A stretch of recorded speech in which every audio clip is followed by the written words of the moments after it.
Hi, this is Sean D'Souza, and you're listening to the 3-Month Vacation Podcast.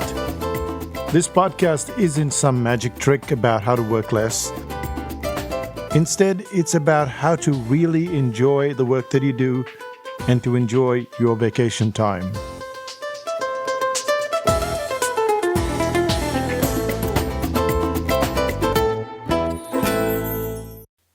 Hi, I'm Sean D'Souza, and you're listening to the 3-Month Vacation.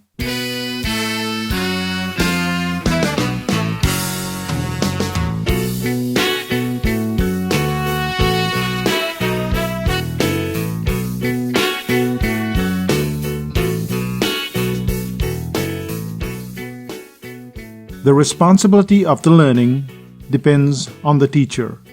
This is what Michelle Thomas said. Now, Michelle Thomas was a language teacher and taught several languages. And what he said was so dramatic because he didn't say that there are bad students. He didn't say there are lazy students. He said the responsibility of the learning depends on the teacher.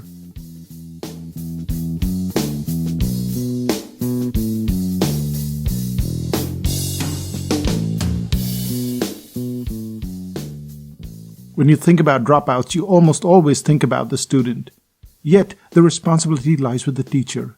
It is the seismic shift that rattles most trainers because in their mind it's clear that they've done the best they could. Despite their best efforts, students still drop out. So why does this dropout occur, and what could you do as a teacher to avoid this dropout? Today we're going to cover 3 elements on the factor of dropouts. The first thing, surprisingly, is about energy management. The second is the safe zone or the lack of it. And the third is group filtration and design. It all sounds very technical, but let's start out with the least technical of all, and that is energy management.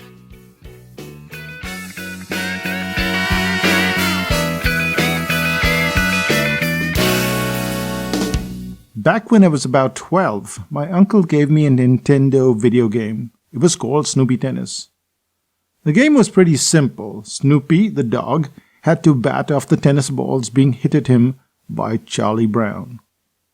Now, Charlie Brown had this very languid, easy-going serve, and you could handle it relatively simply. And then Lucy would show up, and then she would hit the balls at high speed. Now, if you survived the Lucy barrage, she'd go away, and then it would be back to the nice and easy Charlie Brown serves. So what's Snoopy Tennis got to do with energy management?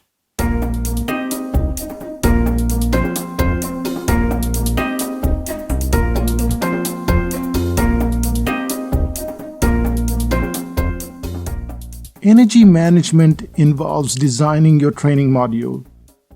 Does your training module have sections that just jostle with each other for prominence? Or is it designed like Snoopy Tennis?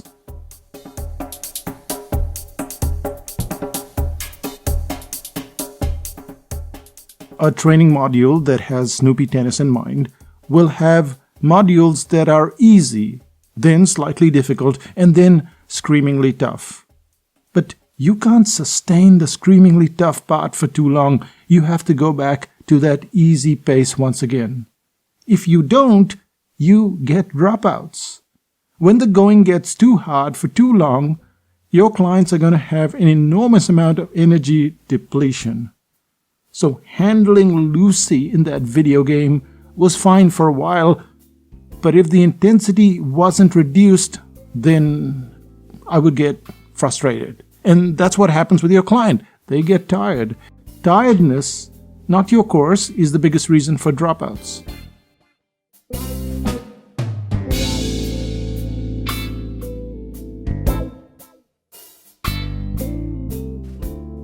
Once the fuel needle consistently goes down to 0, dropouts are guaranteed.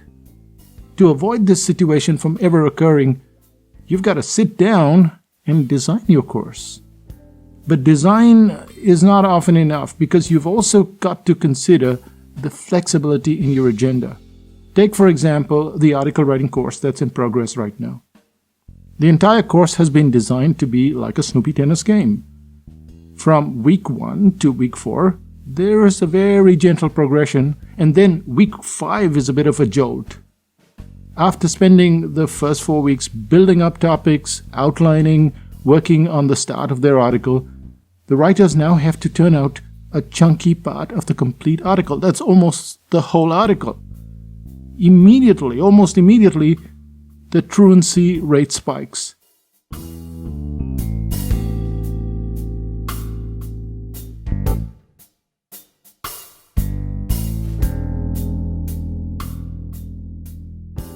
Suddenly everyone is frozen because this jump is so great.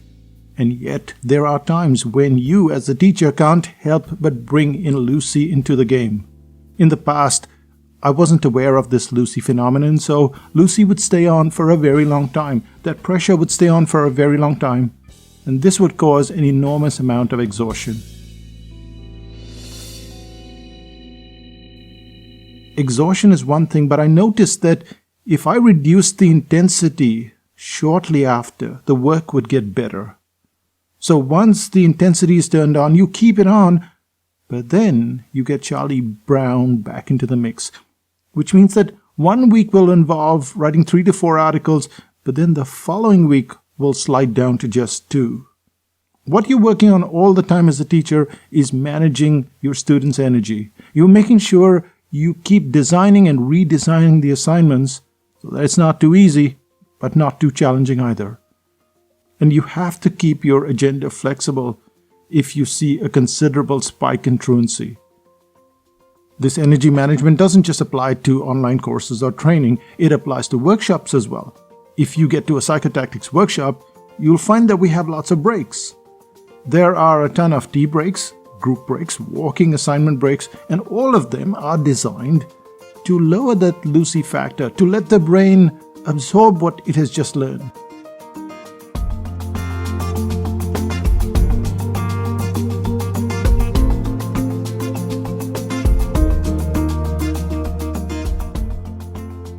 We also have activities like a scavenger hunt, which has nothing to do with whatever we're learning.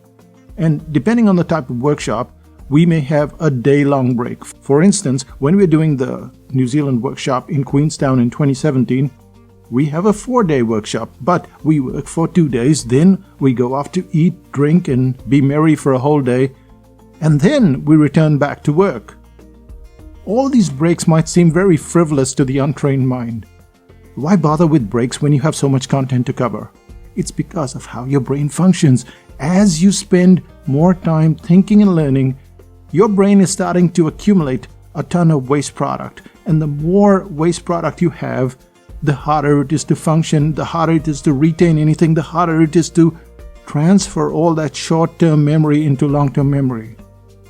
You're now in the Lucy mode all the time, but the moment you get a break, the brain is back in Charlie Brown mode, and now it is starting to absorb the information.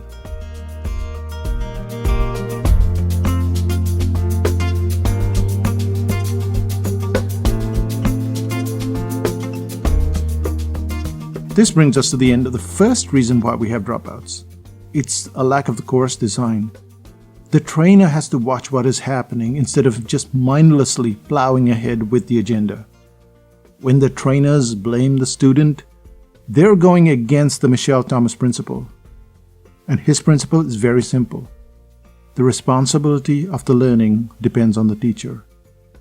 Yet, energy management is just one of the issues. The second issue is the safe zone, or rather, the lack of it. So what is this safe zone?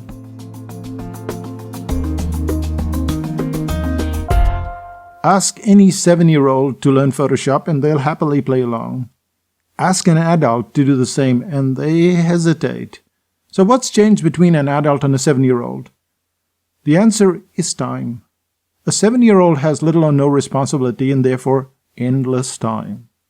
If they get the instructions wrong, they can keep at the learning until they get it right, if they get it right. Adults don't have such luxury at their disposal, and so we learn to fear mistakes. As we grow up, we realize that mistakes not only rattle us, but they cost us an enormous amount of time, an enormous amount of energy. Having to learn new skills, we know that's really essential, but all of us then struggle because now we have to do this at the expense of precious time, precious energy. And this causes almost every zone we enter to become, theoretically at least, an unsafe zone.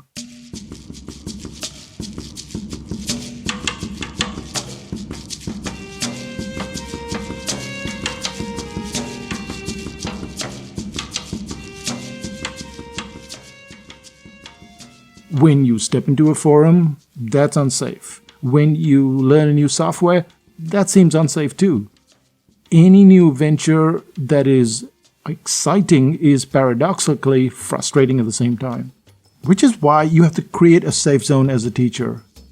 The first step towards safety is understanding that everything is intimidating, especially when you're learning a new skill. Let's take the cartooning course, for example.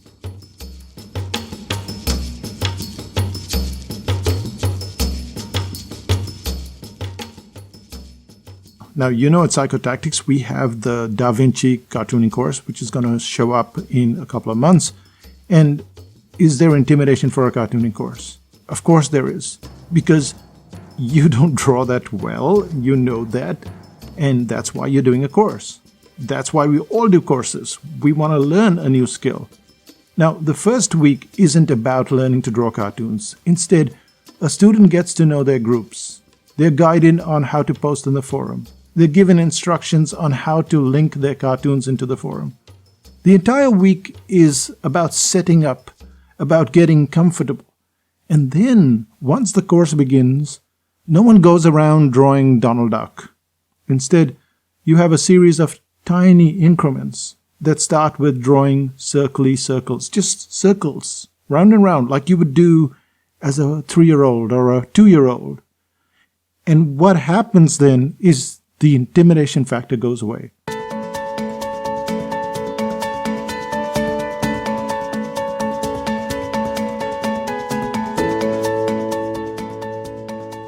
For many, a cartooning course is far more intimidating than any other course.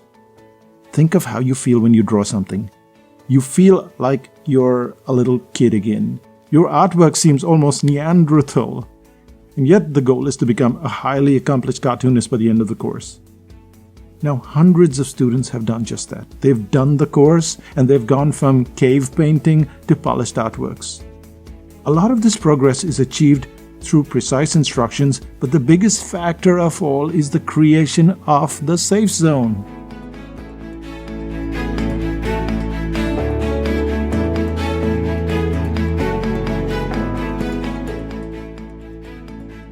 The way to go about the creation of the safe zone is to ask yourself 3 questions. The first one is the course being conducted with tiny increments or big jumps?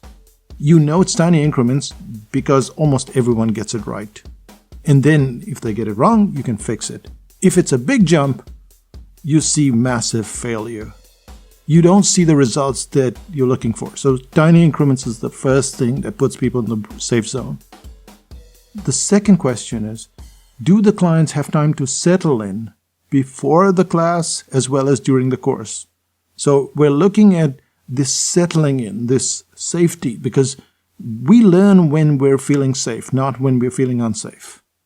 And the third question is there a constant feedback mechanism in place? Now, lots of people design courses, lots of people do stuff, but there is no feedback mechanism. You don't want to know how to fix the course. You don't want your clients to tell you that there is something wrong. And of course, they're not going to feel safe about this. When you realize that there's something wrong, you should be able to go to the person who's designed the course and tell them, hey, here's a recommendation. Hey, here's what I think you've done wrong. And if you don't have these 3 questions in place, which is the course being conducted with tiny increments? Do the clients settle in? And finally, is there constant feedback? Then it's not a safe zone.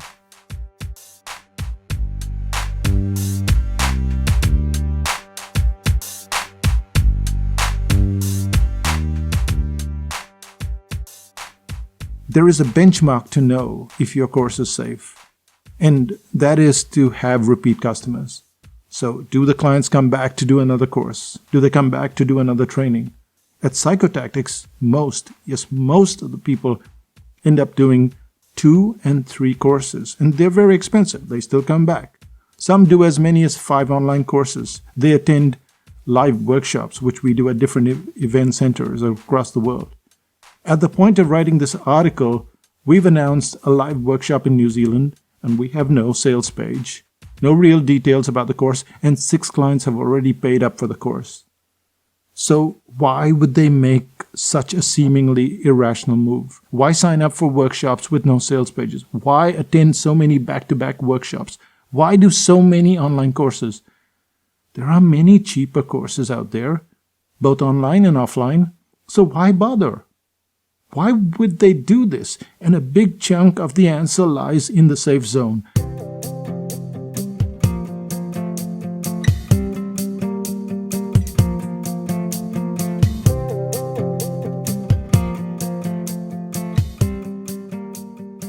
Unless a client feels safe, they're not likely to learn.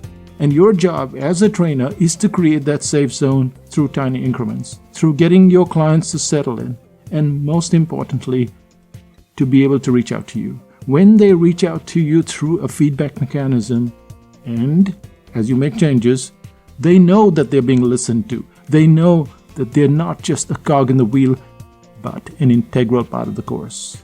The fear goes down, the safety goes up, and now there's no reason to drop out, is there? And yet, the dropout factor is still around.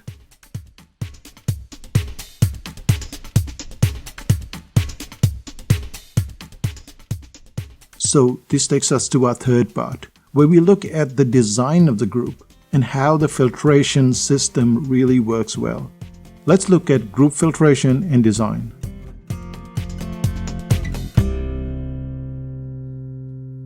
Back in 2010, we conducted a workshop around the Washington, D.C. area, and we did something we'd never done before. We decided not to have any filters when letting clients sign up for the event. How wrong could things go, we thought to ourselves. As you can guess, things went terribly wrong. Only one person at the event hadn't read the brain audit, and that one person happened to cause an enormous amount of confusion, not only during the workshop, but also in the group sessions. And it was all because we didn't do our usual pedantic system of filtration. When you don't filter the group, you create a wildcard, and that can disrupt the entire learning experience. This is why you need group filtration. When you put in specific barriers in place, the group members have to qualify themselves to be part of the group. Now, this changes the parameters considerably. In most of the courses and workshops at Psychotactics, all you have to do is read the brain audit. Even so, it's a barrier. It attracts people that are united in purpose. It might seem bizarre that just a book should make such a difference, but a book often expresses more than just information. It expresses your philosophy, your method, and it attracts clients who have a similar ethical standard.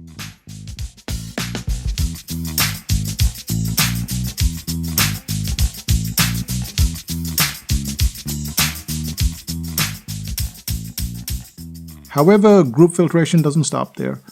Whether you're looking at live workshops or online courses, people aren't thrown willy-nilly into a group. Every group has to be segregated, and it has to be segregated by, 1, existing members alongside non-members. So we have members of 5000 BC and non-members. We look at women in the group and men. We look at those who we know well versus those who we don't know well. In every situation, the groups are chosen, which is why there's so much activity in the group. Groups only work together if they feel safe, if they enjoy each other's company, and then it seems like a party rather than this intense work thing. And when this happens, the dropout rates plunge.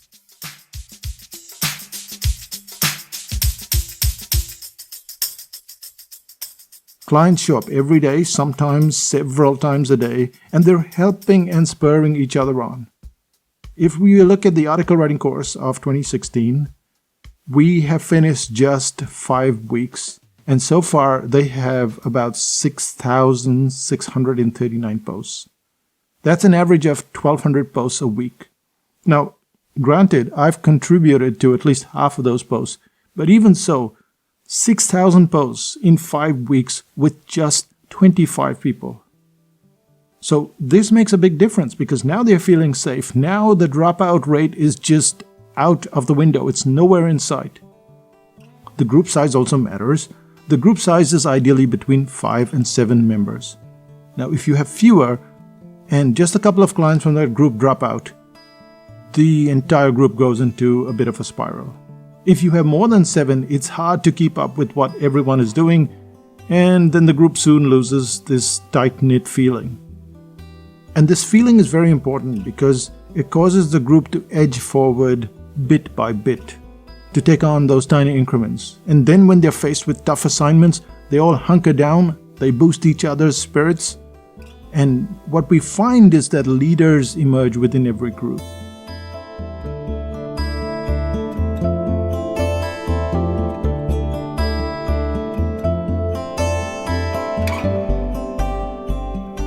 But these leaders are different. They're not dictatorial, they're kind and they're helpful.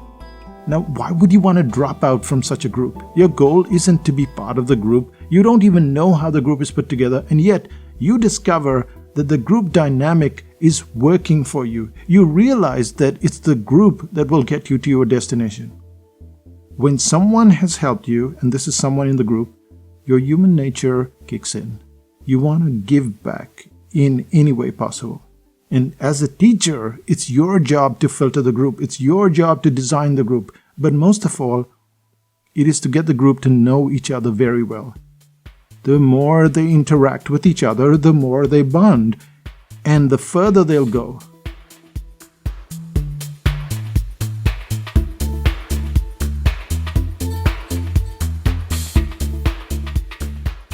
Not surprisingly, the dropout rate almost ceases to exist. You'll still get dropouts. If you look at those that drop out, you'll see a very clear pattern. Those that didn't stay around long enough to bond with the group, they drop out. In our courses at least, the maximum number of dropouts occur within the first or second week. If the members haven't shown up consistently within the first 2 weeks, they drop out. And this is why you have to watch very carefully, making sure that people show up consistently, especially between the first and second week, because that's when they bond with everybody else. And that's what enables the group to go forward. And this brings us to the end of this series on dropouts in groups. What did we look at? We looked at 3 things.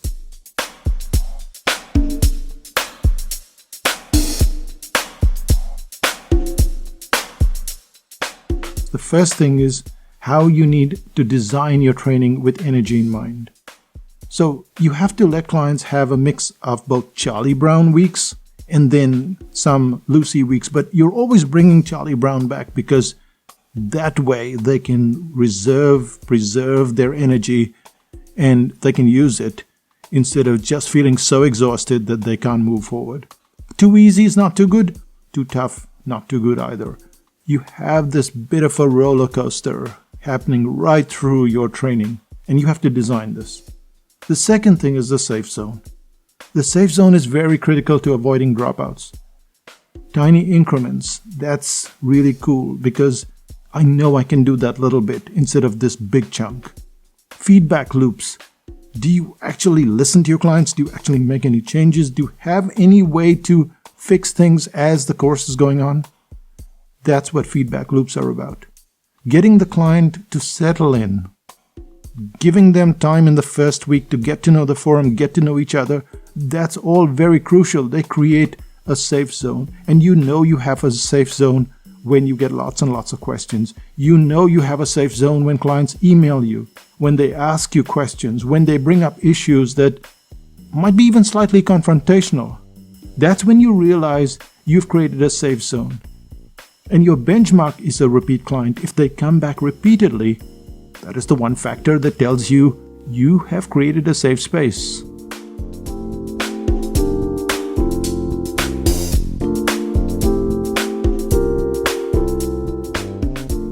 And finally, it's the group that matters. A teacher can only do so much. The group feels a great warmth towards their members, but only if the groups are equally kind and helpful. If you notice a group member not interacting with the group, there's a very, very good chance that that member is going to drop out. And you, as a teacher, have to design and filter the group so that they're a good mix. The dropout rate on internet-based sites is phenomenally high. It's as high as 97% in some cases. But Michelle Thomas, if he were still alive, would say something quite different. He'd say, the responsibility of the learning lies with the teacher. And he'd be right. So what is the one thing that you can do today? The one thing that you can do today is to look at the intimidation factors. What are the intimidation factors that cause people to feel unsafe? And how can you create a safe zone? Now, you can come up with some of these intimidation factors yourself. Maybe the forum is brand new. Maybe they don't know their way around the forum. Maybe they don't know how to download the program. Maybe they don't know this and they don't know that. And that is one level of intimidation. However, you also want to keep something open, like I have an Ask Sean section and people ask questions. So in that way, you get to know the issues that intimidate them. You can fix it and then you can put them in your courses. And that's how you reduce the dropouts in your courses. So figure out what is intimidating your clients. Ask them, figure out stuff yourself, and that's the way you reduce dropouts in courses.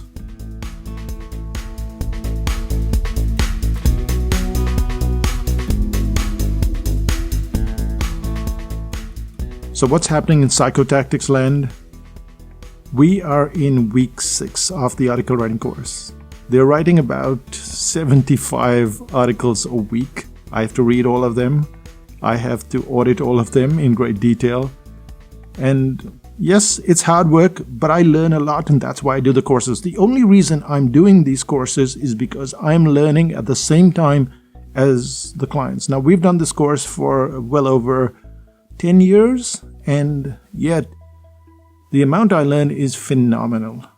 And that's why I will do a course. I will not do a course where I will not learn. So that's my agenda. Now, if you would like to do a different type of course, there's the Da Vinci course that's showing up in July, I think. But you need to go to psychotactics.com/DaVinci. That's DAVINCI. Sign up for the waiting list. It's a cartooning course. I know. You think you can't draw a straight line. Wait till you see how good you can be at drawing cartoons. It's phenomenal, that change, that ability to do something that you thought you could never do in your life. And there is the New Zealand workshop. As I said, 6 people have already signed up to this workshop. It's at psychotactics.com/x2017. So you want to get to New Zealand. It's an amazing place. And when are you going to get here? If you've been waiting too long. It's time to get on that plane, get across. It's only 12 hours from California if you're in the US. It's a longer flight from the UK. But hey, it's New Zealand. So that's psychotactics.com/x2017.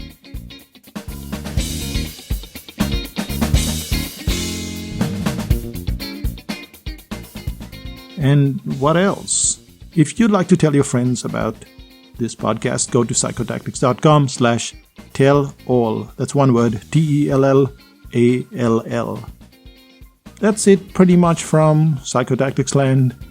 It's 5:49 a.m. In 10 minutes, I'll be out on the road listening to the podcasts, and then it's coffee time. Bye for now.